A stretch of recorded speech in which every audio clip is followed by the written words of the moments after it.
પ્રધાનમંત્રી નરેન્દ્ર મોદીએ ભારત અને કેરેબિયાઈ દેશોના સંબંધોને મજબૂત બનાવવા માટે ક્રિકેટને એક મહત્વપૂર્ણ કડી તરીકે હાઇલાઇટ કર્યું.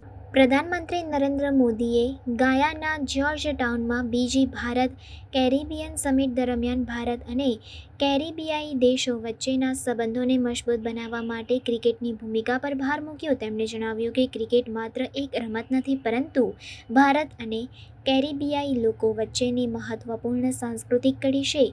તેમના સંબોધનમાં પ્રધાનમંત્રી મોદીએ ભારત અને કેરેબિયન સમુદાય એટલે કે કેરીકોમ વચ્ચેના સંબંધોને વધારવા માટે 7 મુખ્ય સ્તંભોને પ્રસ્તાવિત કર્યા, જેમાં ક્રિકેટ અને સંસ્કૃતિ કેન્દ્રીય વિષયો હતા. તેમણે હાઇલાઇટ કર્યું કે ક્રિકેટે ઐતિહાસિક રીતે બંને દેશોને જોડ્યા છે અને આદર અને પ્રશંસાનો સ્ત્રોત બન્યો છે. પ્રધાનમંત્રી મોદીએ રમતગમતમાં વધારાના સહકારની સંભાવનાઓ પર પણ ચર્ચા કરી, જેમાં તાલીમ કાર્યક્રમો, નિષ્ણાતોની આપ-લે અને ક્રિકેટને મૂળભૂત સ્તરે પ્રોત્સાહન આપવા માટે સંયુક્ત પહેલોનો સમાવેશ થાય છે. તેમણે કેરેબિયાઈમાં ક્રિકેટના વિકાસને ટેકો આપવા અને આ પ્રિય રમત દ્વારા મજબૂત સાંસ્કૃતિક સંબંધોને પ્રોત્સાહન આપવા માટે ભારતની પ્રતિબદ્ધતાને પુનરાવર્તિત કરી.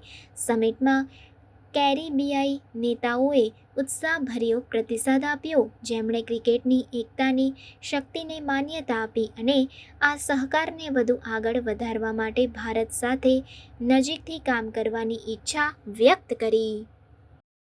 क्रिकेट हमारे देशों के बीच एक बहुत बड़ा और महत्वपूर्ण कनेक्टिंग लिंक है. इस वर्ष आपके यहाँ हुए T20 वर्ल्ड कप से भारतीय क्रिकेट फैंस का कैरेबियन की ओर आकर्षण और भी बढ़ा है. और यह मैं सिर्फ इसलिए नहीं कह रहा हूँ क्योंकि भारत ने ये विश्व कप जीता था. मेरा प्रस्ताव है कि क्रिकेट संबंधों के साथ साथ महिला सशक्तिकरण को बढ़ावा देने के लिए हम कैरिकॉम के हर देश से 11 युवा महिला क्रिकेटर्स की भारत में ट्रेनिंग कर सकते हैं.